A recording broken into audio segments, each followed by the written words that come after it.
Well, loved abroad, but mixed reactions from home as the world responds to the death of the last leader of the Soviet Union, Mikhail Gorbachev. US President Joe Biden described Gorbachev as a rare leader who made a safer world with greater freedom. French President Emmanuel Macron praised Gorbachev for opening a path to freedom for Russians. And former German Chancellor Angela Merkel, who was a member of the German parliament when the Berlin Wall fell, said Gorbachev showed how a single statesman can change the world for the better. Well, CNN's Christiane Amanpour had a chance to interview Mikhail Gorbachev multiple times. She joins us now live. Pleasure having you on the show, Christiane. So Gorbachev had some pretty significant accomplishments. What stands out to you as the most important during his 5 years in power, and how did he reflect on his time in power when you interviewed him? So his admirers would call him one of the most titanic, giant figures of the 20th century. He achieved something, along with President Reagan of the United States, that was extraordinary. And he raised the Iron Curtain. He allowed countries that had been under Soviet influence and basically imprisoned into the Soviet bloc for decades to break free freely and peacefully.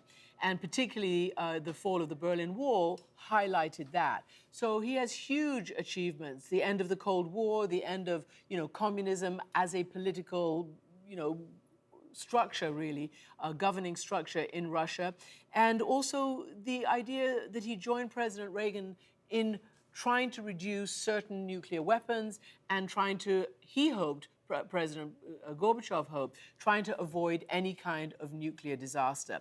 So he's kind of the anti-Putin, if you like, because he presided over this dissolution. He didn't want it necessarily in the way it turned out, but nonetheless, this dissolution, this peaceful dissolution of a tyrannical project in the Soviet Union.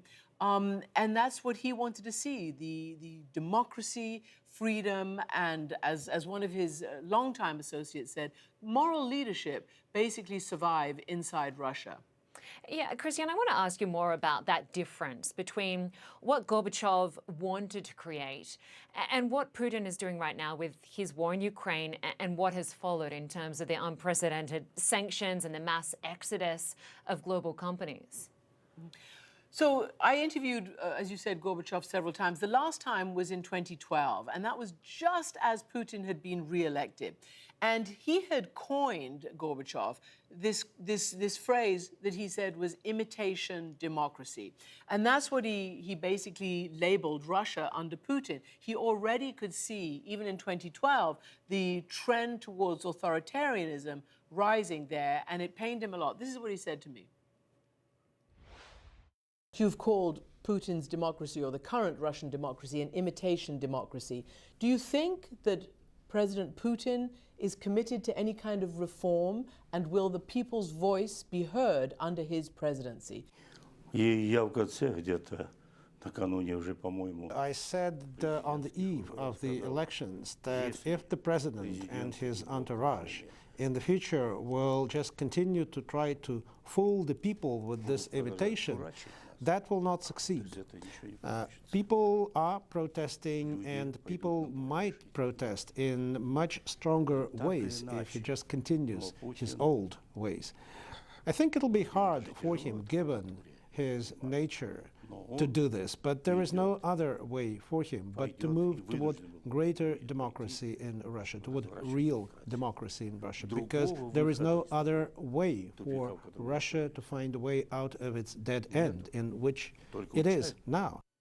Mm-hmm. And Lynda, of course, that dead end is facing Russia right now, or all these values that Russia says it wants to achieve and that the West say it wants to achieve are at play on the battlefield in Ukraine.